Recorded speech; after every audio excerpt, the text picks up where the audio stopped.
오늘 여러분들과 함께 2021년도를 향한 좀 주님 주시는 마음들, 예언적인 메시지를 나누겠습니다.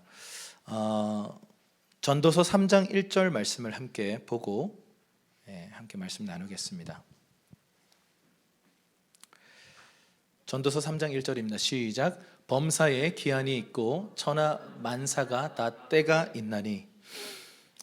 모든 일에는요 기한이 있습니다. 이 기한이 시즌입니다. 하나님이 정하신 그 기간이 있습니다. 그래서 어떤 시즌은 밝은 시즌이 있고 어떤 시즌은 어두운 시즌이 있습니다. 우리가 부유할 때가 있고 가난할 때가 있고 건강할 때가 있고 병들 때가 있습니다. 하나님께서 우리의 인생을 경영하실 때 기한을 두신다. 다시 말해서 시즌을 허락하신다는 거죠. 그리고 천하 만사에 하나님의 때, 하나님께서 정하신 때가 있다. 이렇게 말씀하고 있습니다. 여러분, 이 신앙생활에 있어서 우리 시간의 주관자이신 하나님을 우리는 믿어야 합니다. 하나님은 모든 시간을 주관하시는 분이십니다. 과거에도 계셨고 지금도 계시고 장차 다시 오실 분이십니다. 우리 하나님은요, 이 시공을 초월하시는 분이시고 시간을 다스리시는 분이세요. 그래서 신앙생활에 있어서 우리가 때와 기한을 보는 눈, 때와 기한을 분별하는 눈이 없으면요 하나님과 어긋날 때가 있습니다. 이런 거죠. 시즌은 이런 겁니다. 계절입니다. 지금 추운 계절이에요. 추운 계절인데 제가 반팔티에 반바지를 입고 이렇게 나왔다면 많은 분들에게 질타와 걱정을 받을 겁니다. 심지어 이렇게 만약에 돌아다니다 보면 동사할지도 몰라요. 그런데 아주 뜨거운 여름에 이렇게 두꺼운 패딩을 입고 다니면 우리가 쓰러질지도 모릅니다. 여러분, 계절이 바뀌면요 우리는 옷 갈아입게 돼 있어요. 그거 누가 가르쳐 주지 않아도 자연스럽게 계절의 변화를 느끼기 때문에 그런 거예요. 그런데 영적인 계절이 있다는 것을 아십니까? 하나님께서 영적인 기한을 두신다는 것을 아십니까? 주님께서 어떤 시즌을 열어가시고 시즌을 마무리하고 새 시즌을 여시는 하나님이시라는 것을 여러분 믿으십니까? 그렇다면 하나님의 시즌을 보는 눈을 우리에게 달라고 기도할 필요가 있어요. 역대상 12장 32절 말씀을 보면요 이 눈을 가진 사람들에 대한 이야기가 나오는데 함께 큰 목소리로 시작. 이사갈 자손 중에서 시세를 알고 이스라엘이 마땅히 행할 것을 아는 우두머리가 200명이니 그들은 그 모든 형제를 통솔하는 자이며. 여기 보면 시세를 알고 라고 하는 표현이 있습니다. 시세를 안다, 이 말은 뭐냐면요 시즌을 안다라는 거죠. 지금 어떤 때인지를 분별할 줄 안다라는 거예요. 그래서 이사갈 지파에 이것을 분별할 수 있는 200명의 리더가 있었다. 그래서 이 200명의 리더들이 이 공동체를 이끌었다 이렇게 해요. 그런데 시즌을 이해하는 것뿐만 아니라 그 시즌에 어떤 행할 일들을 해야 하는가를 이해하는 것 또한 중요합니다. 시즌이 어떤 건지는 아는데 아무 행함이 없다면 그것 또한 무용지물이겠죠. 시즌을 분별하고 내가 지금 이 시즌에 어떤 일을 행해야 하는가를 깨닫게 되는 저와 여러분이 되기를 바랍니다. 그래서요 지혜를 구해야 돼요. 하나님, 저에게 때와 시즌을 볼 수 있는 눈을 열어주십시오. 하늘의 지혜를 부어주십시오라고 기도할 필요가 있다는 것이죠. 그래서 여러분 잠깐 좀 기도할까요? 그렇게 기도합시다. 주님, 우리의 눈을 열어주셔서 주님의 시간과 계절을 보게 해주십시오. 우리가 주님께서 여시는 새 시즌에 무엇을 행해야 하는지 깨닫게 하여 주십시오라고 잠깐 기도하겠습니다. 주님, 우리의 눈을 열어주십시오. 하나님, 우리가 지금 어떤 때인지 어떤 시즌인지 분별할 수 있도록 하늘의 지혜를 부어주십시오. 우리가 무엇을 행해야 하는지 무엇을 바라봐야 하는지 깨닫게 해주십시오. 우리 한 사람 한 사람의 눈을 열어주십시오. 지혜와 계시의 영을 이 시간 쏟아 부어주십시오. 감사합니다. 예수님의 이름으로 기도했습니다. 아멘. 2021년도를 향한 우리 교회 지금 시즌에 대한 성경적 표현은요 한번 따라할까요? 나의 발을 반석 위에 두사. 주님께서 2021년도에 우리의 발을 반석 위에 세우실 것입니다. 오늘 이 부분에 대해서 시편 40편 1절과 2절의 말씀을 함께 보면서 3절까지 한번 쭉 읽고요 함께 나누도록 하겠습니다. 우리 1절부터 3절 시작. 내가 여호와를 기다리고 기다렸더니 귀를 기울이사 나의 부르짖음을 들으셨도다.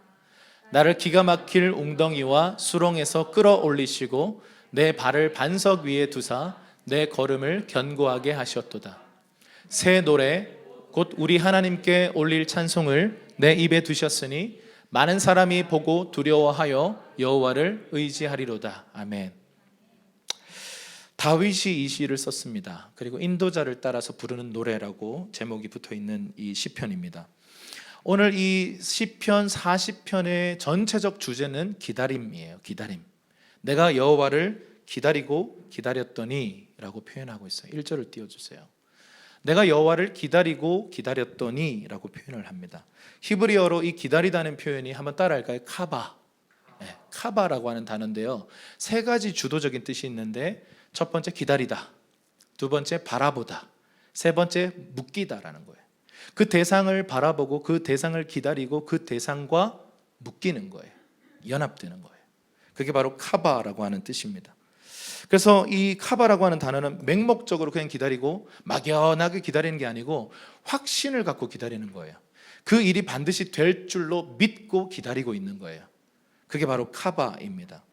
그리고 이 시편의 17절이 마지막 구절인데 그 17절에 보면은 여호와여 지체하지 마소서라고 하는 표현도 나타나는데 동일한 기다림의 표현이에요. 내가 여호와를 기다리고 있습니다. 여러분, 다윗이 표현하고 있는 이 1절에서의 기다림의 장소가 있어요. 그 장소가 어딘지 2절에 나타나는데 어떤 장소라고 얘기하죠? 한번 따라합시다. 기가 막힐 웅덩이, 수렁. 네.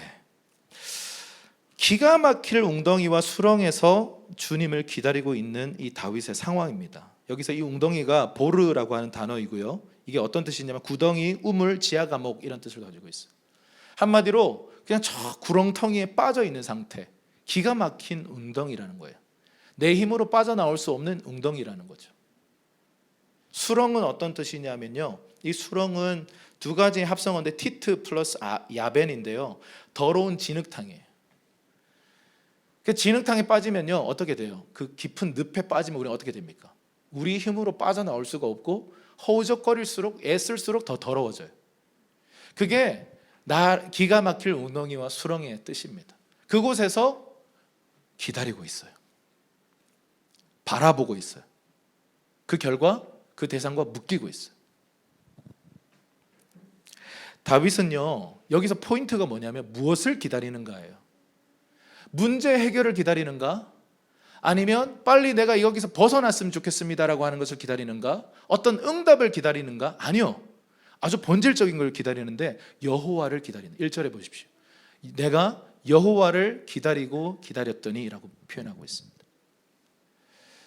여러분, 우리는 지금 지난 한 해를 이렇게 돌이켜보면 코로나19라고 하는 이 팬데믹 상황 때문에 기가 막힐 웅덩이에 빠져 있는 것 같아요. 우리가 원했든 원치 않든 잘못했든 잘못하지 않았든 전 세계 인류가요 기가 막힐 웅덩이, 이 코로나라고 하는 웅덩이 속에 빠져 있어요. 근데 이 속에서 수많은 고통을 당하고 있죠. 어떤 사람들은 사망했고요, 많은 분들이 죽었습니다.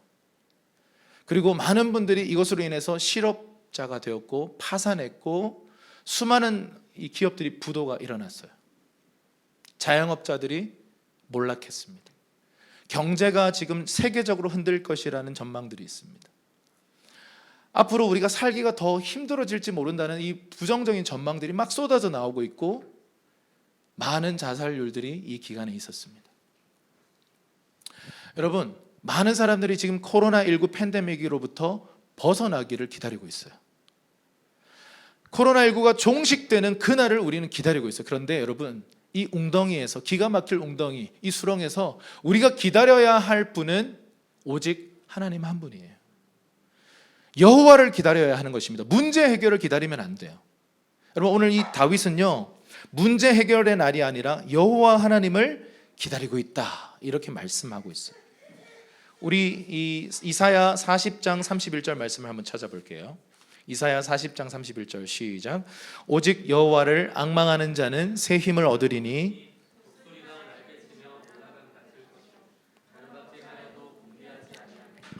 걸어가도 피곤하지 아니하리로다. 여기 보면 오직 여호와를 앙망하는 자라고 표현하는데요, 이 앙망하다라고 하는 단어가 히브리어로 카바예요.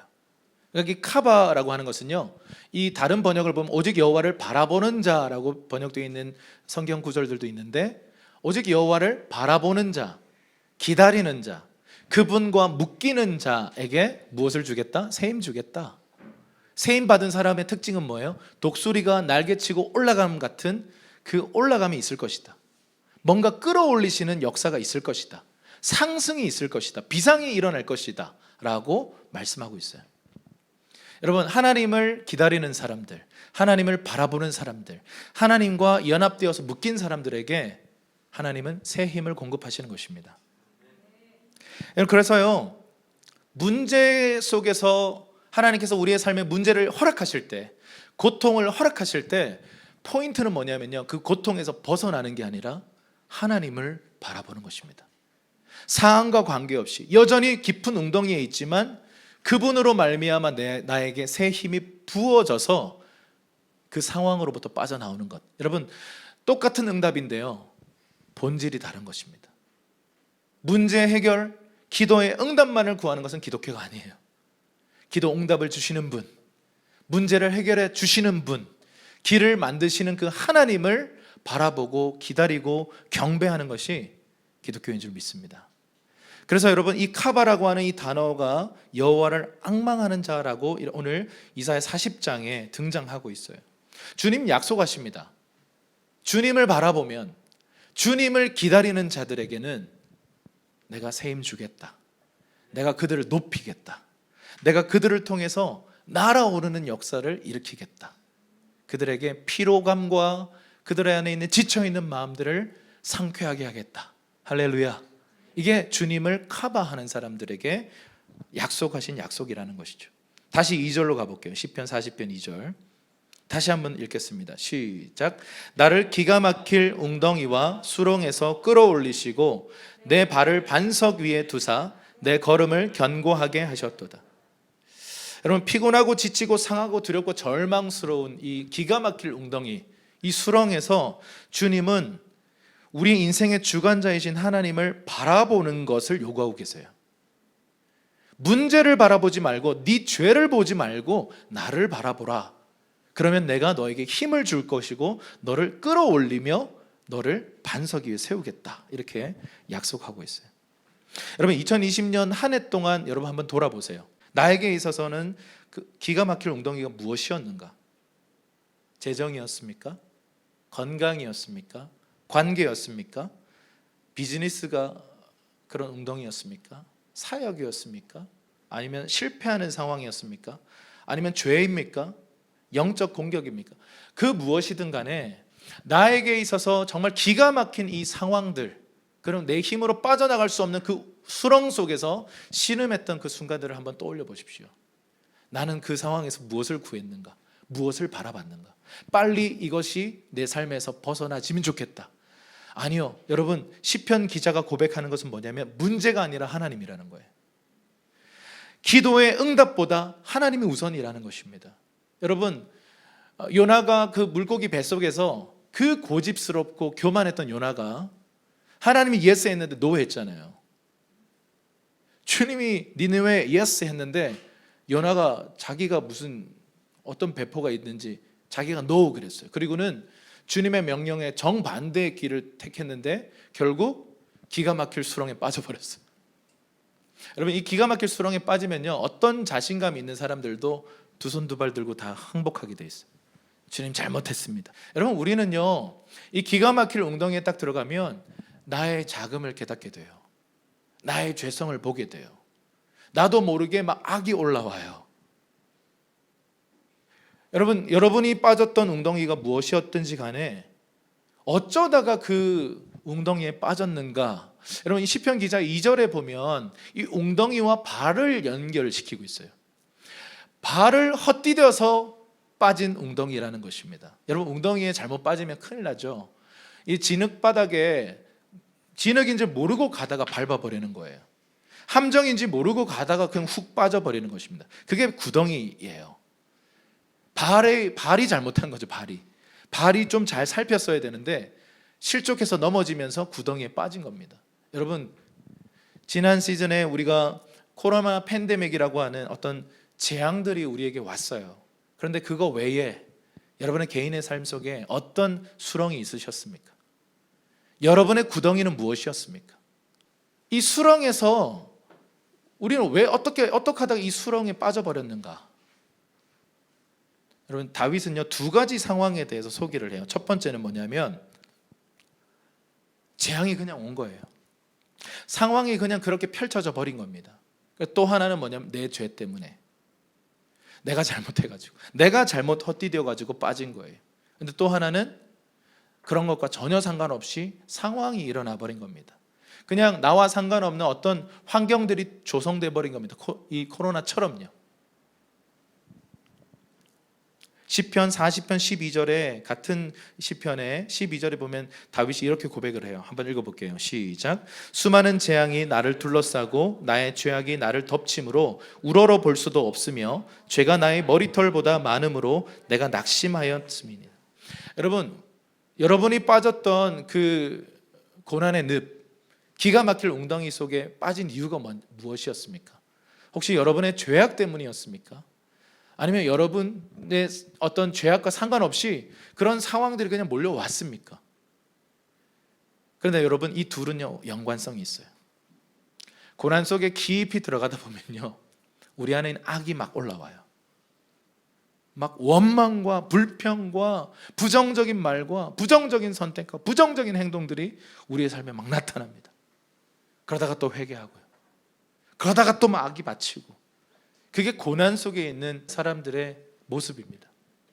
다윗은요 이 기가 막힐 수렁에서 믿음으로 하나님을 기다립니다. 하나님은 다윗을 그 수렁에서 끌어올리셔서 반석 위에 세우셨다, 이렇게 말씀을 하고 있습니다.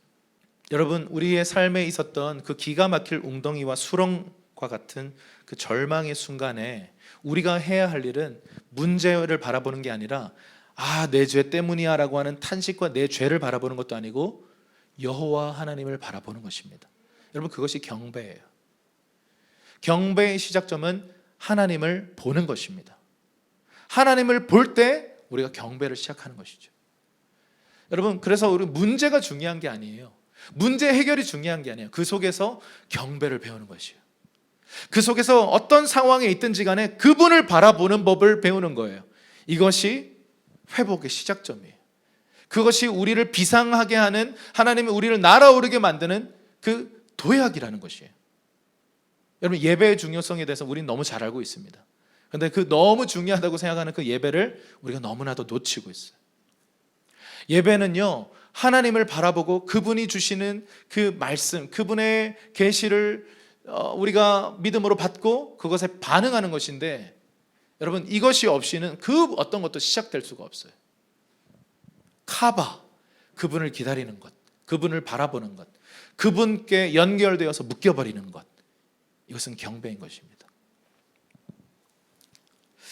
자, 2절 말씀을 다시 한번 보죠. 시작. 나를 기가 막힐 웅덩이와 수렁에서 끌어올리시고 내 발을 반석 위에 두사 내 걸음을 견고하게 하셨도다. 자, 기가 막힐 웅덩이와 수렁에서 주님이 하시는 일은 끌어올리시겠다 약속하신 거예요. 그리고 그의 발을요 반석 위에 두겠다. 그리고 그 이후에 그 걸음을 견고하게 하겠다. 이 엄청난 약속을 주십니다.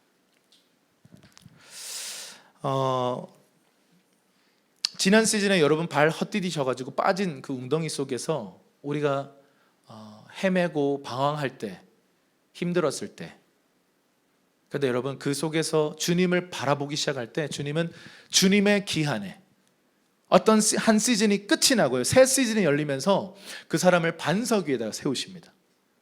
반석은 흔들리지 않아요. 반석 위에 세웠다라고 하는 표현은 뭐냐면 진동이 있다라는 말이에요. 흔들림이 있다라는 거예요. 잘못 헛디디면 빠질 수 있는 위험성이 있다는 거예요. 그런데 그의 삶이 반석 위에 그의 발이 세워져서 그가 걸어가는 걸음이 견고하게 하겠다라는 것입니다. 여러분, 이와 비슷한 말씀이 하박국 3장 19절에 이런 말씀이 있는데요. 한번 큰 목소리 읽겠습니다. 시작. 주 여호와는 나의 힘이시라. 나의 발을 사슴과 같게 하사 나를 나의 높은 곳으로 다니게 하시리로다. 여러분, 나의 발을 사슴과 같게 하사. 한번 따르시다. 나의 발을 사슴과 같게 하사. 뭔가 이 아까 전에 나의 발을 반석 위에 두사라고 하는 표현과 아주 좀 다른 표현으로 느껴지지만 사실은 같은 표현입니다. 여러분, 사슴요, 이 사슴은 히브리어 원어를 딱 보면 암사슴이라고 되어 있어요. 이 암사슴들은요, 특별히 높은 바위를 막 뛰어다니는 그런 특성들을 가지고 있습니다. 그 사슴의 발을 보셨나요? 사슴의 발이 이렇게 생겼어요. 여기 하여튼 이런 식으로 생겼는데, 이 조그만 발이요, 참 놀랍습니다. 이 사슴과에 해당되는 사냥이라든지 또 이 뭐 하여튼 이름이 독특한 그런 사슴과의 동물들이요, 절벽에 이렇게 막 걸어 다니는 그런 영상 보신 적 있으세요? 사슴이 막 뛰어다니는데요, 막 통통통 뛰어다닙니다. 그런데 바닥이요, 그렇게 고르지가 않아요. 산길을, 그 바위를요, 통통통 뛰어다녀요. 여러분, 이 말은 뭐냐면, 지금 어떤 상황에서 하박국이 이런 표현을 하냐면, 하박국의 1장을 딱 읽어보면 시험된 하박국이에요. 실족한 하박국이에요. 열받은 하박국이에요. 하나님을 향해서 why? 왜 이런 일이? 라고 하나님을 향해서 항의하는 선지자의 모습입니다. 내 삶에 왜 이런 일이? 무슨 일이 일어났습니까? 이스라엘 백성 선민이잖아요. 하나님의 자식이라고 했잖아요. 그런데 이스라엘이 패배했고 바벨론의 포로로 잡혀가는 상황입니다. 왜? 화가 났어요. 이방 민족들은 잘 되고 우리는 망했어. 왜? 막 화가 났어요. 고난 속에서 많은 사람들이 이렇게 외치죠. 그런데 그가 성루 위에 올라가요. 성루는 기도하는 자리예요. 중보 기도의 자리예요. 중보 기도의 자리로 깊이 나아가기 시작합니다. 그러니까 주님이 거기서 응답하기 시작하세요. 이러한 주님께 막 항변을 늘어놓고, 하나님 왜 이런 겁니까? 기도의 교제가 일어납니다. 하나님께 묻습니다. 그리고 하나님 응답하십니다. 이게 계속 반복되니까요, 1장, 2장이 그 내용들이거든요. 하나님과의 교제, 예배자죠. 중보자죠.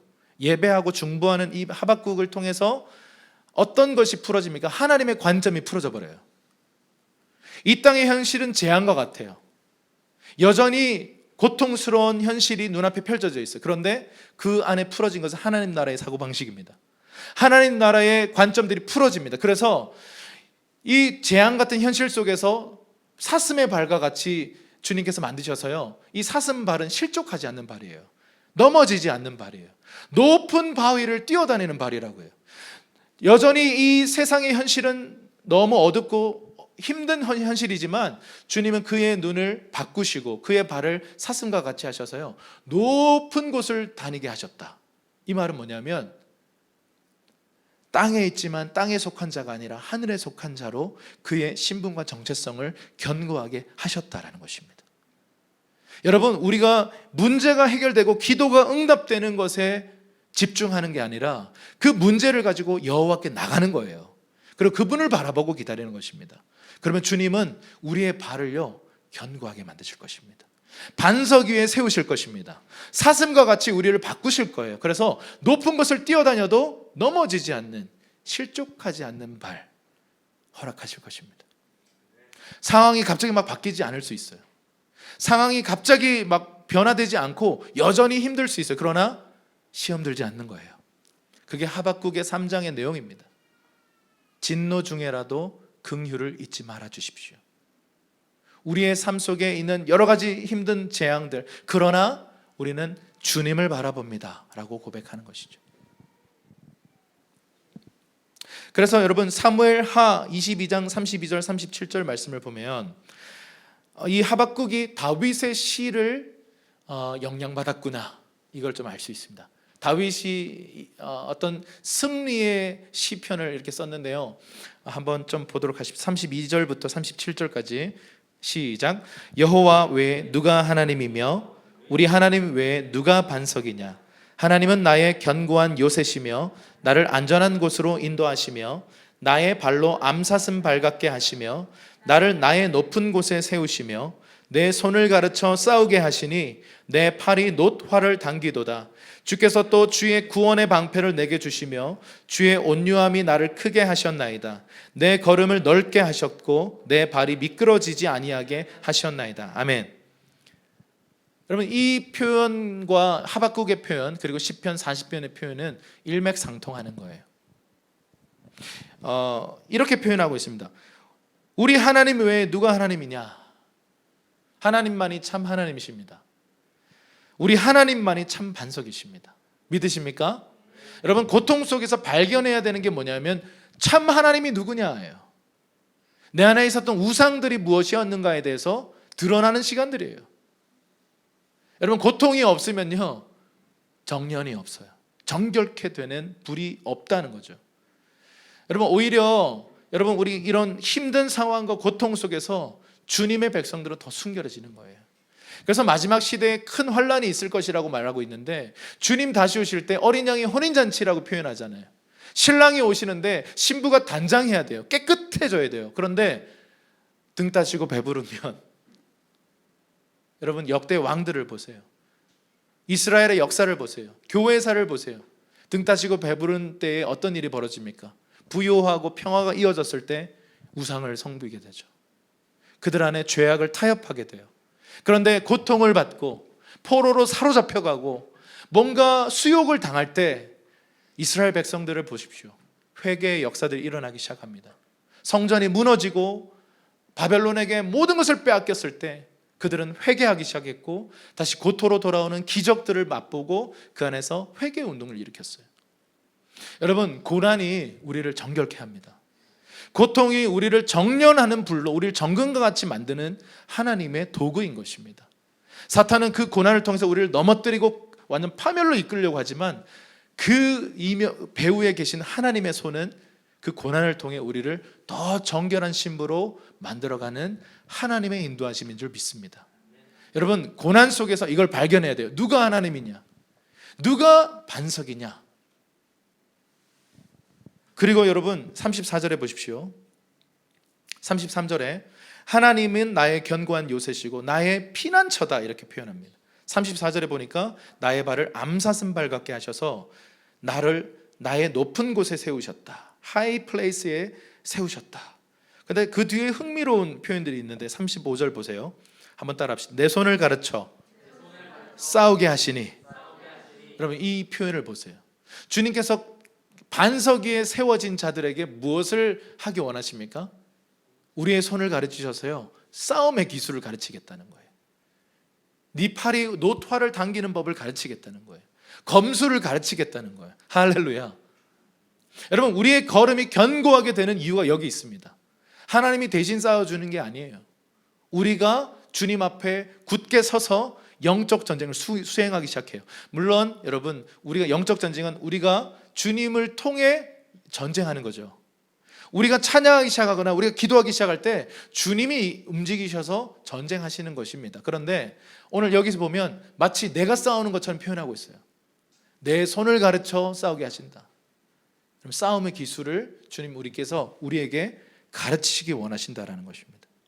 여러분, 우린 지난 시즌에요 기가 막힐 웅덩이 속에서 허우적거렸어요. 우리의 죄악과 재앙 속에서요 허우적대면서 원망하고 불평하고 감사치 못했어요. 그런데 주님을 바라보기 시작하는 사람들을 통해서 어떤 일이 벌어져요? 그들을 끌어올리셔서 반석 위에다가 세우십니다. 사슴의 발처럼요. 그리고 무엇 하시기 원하세요? 전쟁에 능한 용사로 세우기 원하십니다. 할렐루야. 여러분은 전사이십니다. 아멘이 별로 없네요. 부담스러우세요? 주님이 그냥 파라다이스를 확 열어주시길 원하십니까? 아니요. 주님은 우리가 싸우는 것을 통해서 얻기를 원하세요. 왜냐하면요 정말 소중한 것은요 감춰두시고, 정말 소중한 것은요 그냥 이렇게 던져주는 것이 아니라 침노하는 자들을 통해서 주님은 풀어주시는 하나님이세요. 우리 옆 사람에게 한번 얘기해 주십시오. 당신은 전사이십니다. 앞뒤 분에게도 당신은 이기는 자이십니다. 주님이 반석이라는 사실을 깨달은 사람들을 통해서 그들에게 뭔가 싸움의 기술을 가르치십니다. 그리고 무기를 지어주시기도 하십니다. 우리에게 너는 이기는 자다 이렇게 말씀하고 계셔요. 마태복음 7장 24절과 27절 말씀을 한번 볼게요. 마태복음 7장 24절에서 27절 시작. 그러므로 누구든지 나의 이 말을 듣고 행하는 자는 그 집을 반석 위에 지은 지혜로운 사람 같으리니 비가 내리고 창수가 나고 바람이 불어 그 집에 부딪히되 무너지지 아니하나니 이는 주추를 반석 위에 놓은 까닭이요 나의 이 말을 듣고 행하지 아니하는 자는 그 집을 모래 위에 지은 어리석은 사람 같으리니 비가 내리고 창수가 나고 바람이 불어 그 집에 부딪힘에 무너져 그 무너짐이 심하니라. 산상수훈의 마지막 결론입니다. 최후 심판에서 두 갈래길이 있습니다. 근데 그 두 갈래길은 기독교인들 중에서입니다. 기독교인들 중에서 갈리는 갈림길이 있는데, 하나는 반석 위에 집을 지은 사람들, 이 사람들은 지혜자들이에요. 그런데 어리석고 우매한 사람들이 있는데 모래 위에다가 집을 지은 사람들이에요.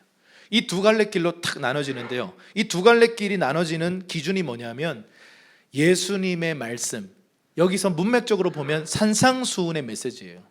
이것은 구약의 율법을 예수님께서 신약적으로 완성한 관점이에요. 그러니까 율법이에요. 율법, 여호와의 율법이에요. 하나님의 말씀이에요. 그 말씀을 듣기만 하고 행하지 않는 사람들은 모래 위에 집을 지은 사람들이고요, 이 말을 듣고 행하는 사람들은 반석 위에 집을 지은 사람들이다, 이렇게 표현하고 있어요. 여기서 중요한 갈림길은 행함이에요. 둘 다 종교적인 모양은 똑같아요. 이런 게더링에서요, 하나님 말씀을 잘 들어요. 이 사람들은요, 듣는 사람들이에요. 그런데 행하느냐 행하지 않느냐, 그것으로 마지막 최후 심판 때에 한쪽 그룹은 그대로 반석 위에 서서 지탱하고 서 있을 것이요, 근데 한쪽 그룹은 폭삭 주저앉는 것입니다. 근데 여기서 보면 왜 모래 위에다 집을 짓나, 바보 아닌가? 아니요, 여러분, 고대 근동의 모래는요, 우리가 생각하는 해변가의 모래가 아닙니다. 스르르 무너지는 그 놀이터의 모래알이 아니고 건조한 기후 속에서 계속해서 이렇게 오랜 기간 동안 지났기 때문에 반석처럼 보여요. 누가 봐도 반석이야. 근데 이게 반석인지 아닌지를 분간하는 때는 비가 내리고 홍수가 나고 지진이 일어나면 그때 모래는 주저앉아 버리는 것입니다. 마지막 때는 이런 때예요. 주님의 교회 가운데서, 주님의 몸 안에서요, 주님은 이러한 환난을 통해서 우리를 흔드십니다. 이런 흔들림 속에서 어떤 그룹은 튼튼하게 서 있을 것이고 어떤 그룹은 폭삭 내려앉는 것입니다. 그 갈림길이 뭐라고요? 말씀을 사는가, 말씀을 행했는가, 우리에게 좀 부담스러운 메시지입니다. 2021년도 새로운 시즌 가운데 하나님은요, 저와 여러분을 더 깊은 말씀의 자리로 이끌길 원하십니다. 율법을 준수하는 자들로 세우시기를 기뻐하십니다. 여러분, 2021년도를 향해서 주님께서 분명하게 우리에게 말씀하시는 건 이것입니다. 주님의 말씀을 행하는 자가 되라는 거예요. 듣는 거 우리 훈련 받았을 거예요. 물론 우리 아이들도 지금 이제 밤늦게 말씀을 듣는 듣고 있는데, 각자마다 이렇게 말씀을 듣고 있어요. 지금 뭐 11시 반 40분쯤 되니까 이제 막 눈빛이 조금씩 이제 왔다 갔다 하는데, 하나님의 말씀을 듣는 거 우리 훈련돼 있어요. 물론 가끔 안 돼 있는 분들도 있는데 어느 정도는 훈련이 돼 있어요. 그런데 사는 법이 훈련이 안 돼 있다고요. 우리가 지난 2020년 동안 무슨 얘기를 했어요? 말씀이 육신이 되어 그랬어요. 살자 그래요, 살자. 그런데 여러분, 2021년도에도 동일하게 주님은 주님의 몸된 교회를 향해서 말씀하고 계십니다. 말씀을 살라는 거예요. 말씀을 행하라는 거예요. 많은 말씀을 섭취하는 것도 중요하지만 내가 깨닫는 그 말씀을 행하라는 거예요. 믿는 자에게 이런 표적이 따르리니 손을 얹은 즉 치유가 일어난다는 이 말씀을 봤으면 한번 얹어보는 거예요. 그냥 아멘 이러고 그냥 지나가지 말고, 불가능한 상황 속에서 하나님은 가능한 줄 믿습니다. 주 안에 불가능이 없습니다. 이 능치 못할 일이 없습니다라고 하는 이 말씀 보면서 이 상황 속에 적용하고 믿음으로 가보는 거죠. 주님 말씀하시면 재정이 없어도 선교 가는 거예요. 물론 팬데믹 때문에 쉽지 않습니다. 주님 말씀하시면 내 계산에 정말 이거는 불가능한 일입니다 라고 하는 어떤 일들도 선택해보는 거예요. 내가 수치를 당할지언정.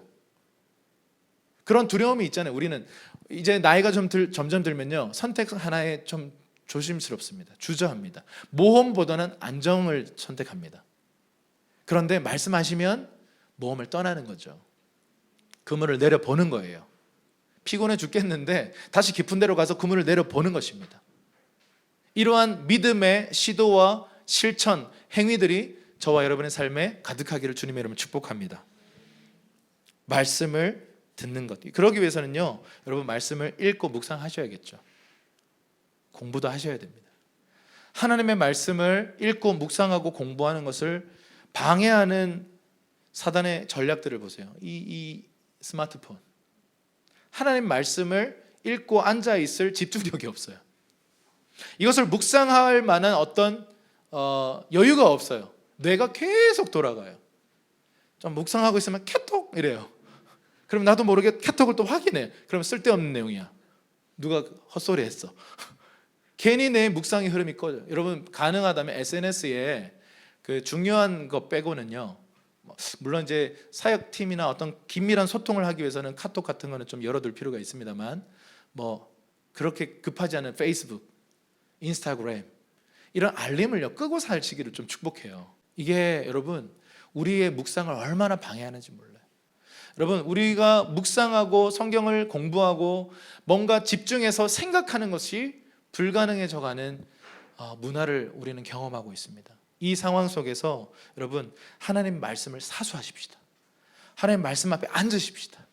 그 말씀을 읽고 묵상하십시다. 이번에 우리 통독 어린이 2명 포함해서 9명 했어요. 할렐루야. 우리 교회 한 절반 가까이 했습니다. 내년에 여러분 도전하십시오. 말씀을 통독하십시오. 여러분 어떤 상황에 있든지 간에 이제 또 출산에 들어가는 우리 가족들도 있고 또 뭐 바쁜 직장 생활을 하는 사람들도 있고, 그런데 여러분 포기하지 마시고 상황 속에서 말씀을 통독해 보세요. 그럼 묵상해 보세요. 묵상이 힘드십니까?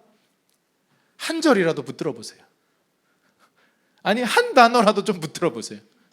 하루 종일 그 단어만 생각해 보세요. 놀라운 은혜가 있어요. 그냥 자비만 붙들어 보세요. 하나님 일하십니다. 하나님 말씀의 하나님이십니다. 마태복음 16장 18절에서 19절입니다. 자, 한 개인과 한 가정이 이런 말씀을 행하는 것 위에 세워진 것이 바로 반석 위에 세워진 자리라고 말하고 있는데, 교회에 대해서도 주님이 이렇게 말씀하십니다. 한번 읽을게요. 시작. 또 내가 내게 이르노니 너는 베드로라. 내가 이 반석 위에 내 교회를 세우리니 음부의 권세가 이기지 못하리라. 내가 천국 열쇠를 내게 주리니 내가 땅에서 무엇이든지 매면 하늘에서도 매일 것이요 내가 땅에서 무엇이든지 풀면 하늘에서도 풀리리라. 아멘. 주님께서 이렇게 말씀하셨어요. 교회는 반석 위에 세워졌다. 고로 음부의 권세가 이기지 못한다. 할렐루야. 교회가요 반석 위에 세워져 있기 때문에 음부의 권세가 뚫고 들어오지 못한다라는 거예요. 이 반석이 뭐예요? 주는 그리스도시요 살아계신 하나님의 아들입니다 라고 하는 이 믿음의 고백이라고요. 이 믿음의 고백을 가진 사람들을 통해 주님은 교회를 세우겠다 이렇게 말씀하고 계셨어요. 여러분 지난 우리 몇 년 동안 한국 교회와 전 세계 교회 안에 음부의 권세가 뚫고 들어오는 것 같은 그런 고통들, 그런 수치들을 경험했어요. 그래서 언론을 통해서 수많은 고통, 욕을 먹었습니다. 기독교라고 부르지 않잖아요. 그래서 이 반석 위에다가 주님은 교회를 세우도록 세팅해 두었는데 반석 위에 세워 있지 않으니까 음부의 권세가 막 뚫고 들어오는 거예요. 2021년도에 주님께서 주님의 몸된 교회들을 다시 반석 위에 세우실 것입니다.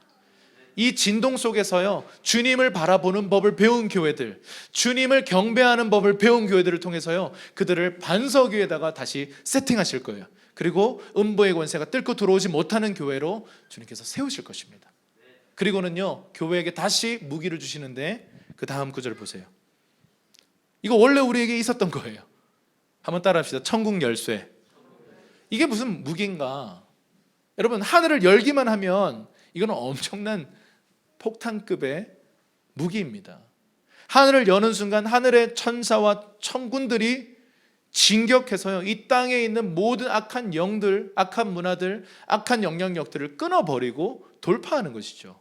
그래서 여러분, 진짜 실세들은 누구의 이 열쇠 들고 있는 사람들, 교회에게 하늘의 문을 여는 열쇠를 주셨습니다. 그래서 이렇게 말씀하세요. 이렇게까지 말씀하세요. 네가 땅에서 묶으면 하늘에서도 묶을게, 네가 땅에서 풀면 하늘에서도 내가 풀게. 여러분, 이런 엄청난 표현이 어디 있습니까?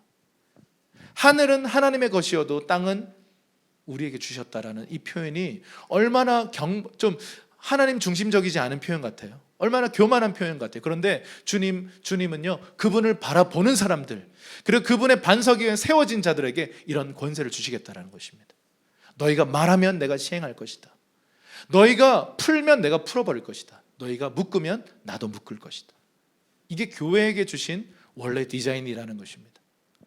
주님은 2021년도에 주님의 몸된 교회들을요, 반석 위에 세워져 있는 교회들에게는 더 강력한 권세를 주실 것입니다. 그런데 모래 위에 세워져 있는 교회였다면 그것이 주저앉아 버리게 될 거예요. 그것이 개인도 마찬가지고 가정도 마찬가지입니다. 여러분, 주님은 2021년도에 우리를요, 반석 위에 다시 세우시기를 원하십니다. 그래서 우리가 배워야 하는 것은 그분을 바라보는 거예요. 문제 해결 아닙니다. 기도 응답 아니에요. 상황에서 벗어나는 거 아닙니다. 그분을 기다리는 이 경배요, 그것을 배운 사람들을 통해서 하나님 일하시길 기뻐하십니다. 그래서 하나님은요, 막 능력 많은 사람을 찾는 게 아니라 예배자를 찾으세요. 그분을 바라보는 사람들. 그래서 이 극단적인 변화는요, 주님을 바라보고 기다리는 믿음과 순종의 행위라고 하는 이 심플한 이 것을 통해서 두 갈래 길로 갈라져요. 반석이냐 모래냐. 주님은 이 하박국이 경험했던 아무 열매 없는 상황, 재앙이 눈앞에 있는 이 상황, 무화과 나무 잎이 마르고 외양간에 송아지도 없고 논밭에 식물도 없는 그 상황, 누가 봐도 원수들이 나를 향해서 막 비웃을 상황, 그 상황 속에서도 이 하박국의 관점이 바뀌니까 어떻게 돼요? 구원의 하나님을 바라보는 거예요. 나를 구원하실 것이다, 부흥케 하실 것이다, 회복시키실 것이다, 원수들을 심판하실 것이다. 아멘.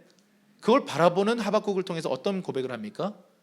내가 구원의 하나님 때문에 이 상황이지만, 이 기가 막힐 웅덩이 속에 있지만 나는 기뻐한다는 거예요. 그리고 하나님은 나의 힘이시라는 거예요. 여러분, 주님은 2021년도에 어떤 일을 행하시려고 우리를 이렇게 흔드실까요? 전 세계 교회를 왜 이렇게 흔드실까요? 주님은 말씀하신 그대로 행하실 것입니다. 주님은 이 마지막 때에 Great Revival, Terrible Day, 큰 부흥과 끔찍한 날들을 허락하실 거라 그랬어요. 크고 두려운 날이라 그랬어요. 여러분, 이것은 부흥과 심판이 공존하는 때라고 말씀하시는 거예요. 여러분, 마지막 때는요, 엄청난 하나님의 상승과 기름 부으심과 부흥의 파도들이 몰려오면서 동시에 심판의 파도들이 오는 거예요. 모래 위에 쌓여있던 수많은 사역들은 무너지게 될 것입니다.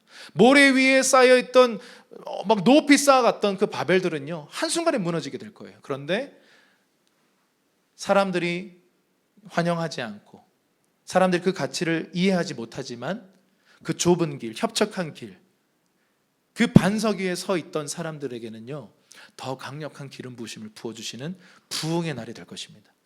저는 2021년도에 하나님께서 이러한 부흥의 시작점을 알리는 그런 어웨이크닝을 주실 거라고 믿습니다. 각성의 시간들을 주실 것입니다. 그래서 교회들이요, 더 점진적으로 정결하게 될 것이고, 여러분, 그 소수의 교회들이 앞장서는 그런 외침과 어떤 길을 만드는 것을 통해서요, 많은 교회들이 회개하고 따라오게 될 거예요.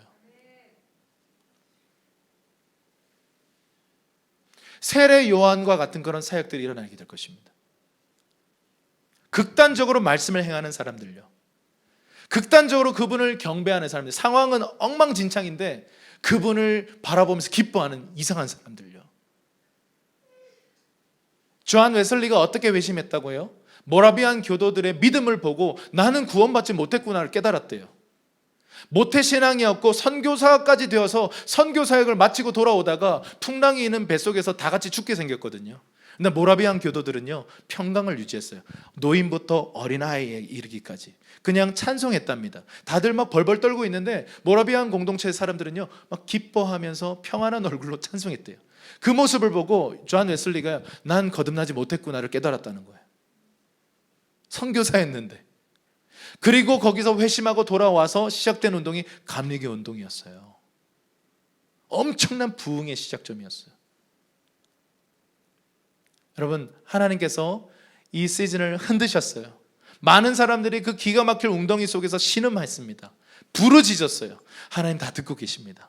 그리고 그분의 기한이 차면 그들을 반석 위에 세우실 거예요. 그리고 반석 위에 세워진 개인, 반석 위에 세워진 가정, 반석 위에 세워진 교회를 통해서요, 하나님은 놀라운 기름 부으심, 권세를 주셔서 싸우게 하실 것입니다.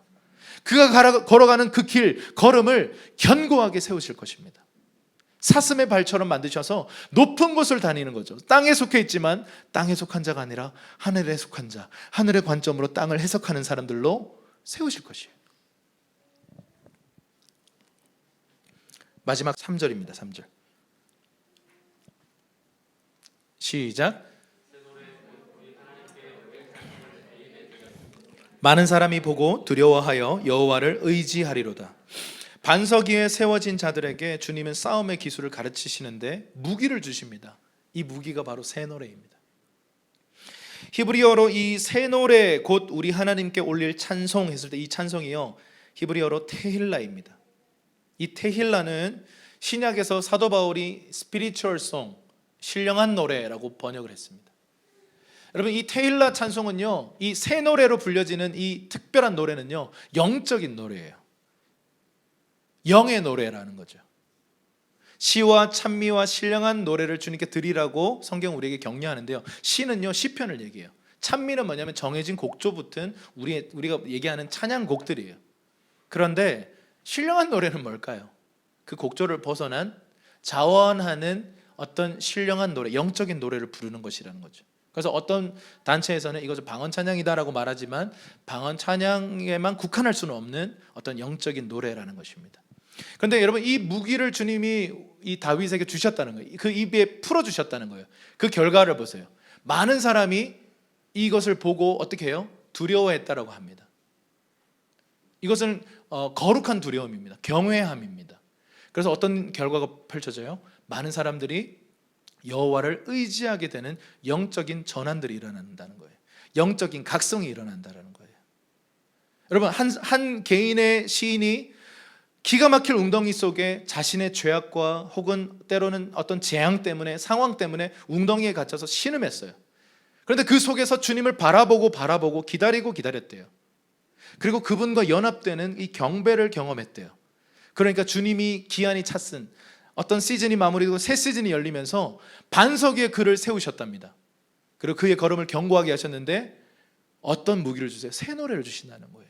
여러분, 우리의 고통은요, 우리 지난 시즌에 있었던 그 고통의 경험은요, 여러분에게 새 노래의 무기를 허락하게 될 것입니다.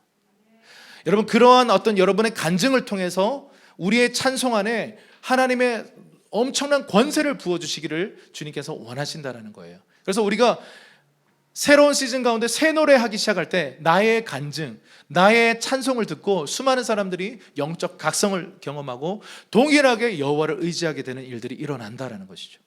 할렐루야. 한 사람의 패망, 한 사람의 실수, 한 사람의 실패, 한 사람의 고통이요, 수많은 사람들에게 생명의 통로가 되는 장면이에요. 찬송이 우리에게 무기라고 말하고 있습니다. 하나님은요, 2021년도에 주님의 몸된 교회를 더 깊은 경배의 자리로 이끌어 가실 것입니다. 특별히 찬양의 기름 부음을 우리 가운데 부어주시길 원하십니다. 찬양으로 전쟁하는 법을 가르치시길 기뻐하십니다. 그래서 여러분, 우리가 이 새해에는요, 더 강력한 찬양을 우리가 주님 앞에 드릴 필요가 있어요. 성경이 말하는 그 찬양으로 전쟁한다는 의미가 무엇인지를 우리는 이해할 필요가 있고, 시도할 필요가 있고, 깨달을 필요가 있어요. 경험할 필요가 있습니다. 그래서 우리 예배팀 축복합니다. 할렐루야. 여러분의 연주가 악신을 떠나가게 만들 것입니다. 여러분의 노래가 심령을 치유하는 하나님의 도구가 될 것입니다. 할렐루야. 여러분, 고통 속에서도 찬양과 경배를 멈추지 마십시오. 예배자의 자리, 중보자의 자리, 여러분의 그 정체성, 신분을 지키십시오. 고통 속에서도요. 끝까지 주님을 바라보는 자들에게 하나님 이 일을 행하시겠다 분명히 약속하셨습니다. 하나님 약속하시면 반드시 그 일을 행하십니다. 이제 좀 정리해서 여러분들 제가 좀 선포하는 시간 갖겠습니다. 여러분들 믿음으로, 개인적으로, 가정으로, 여러분 직장 안으로, 이 교회로, 이 시즌 가운데 믿음으로 취하시기를 축복합니다. 제가 하나하나 좀 믿음으로 예언적인 선포를 하겠습니다.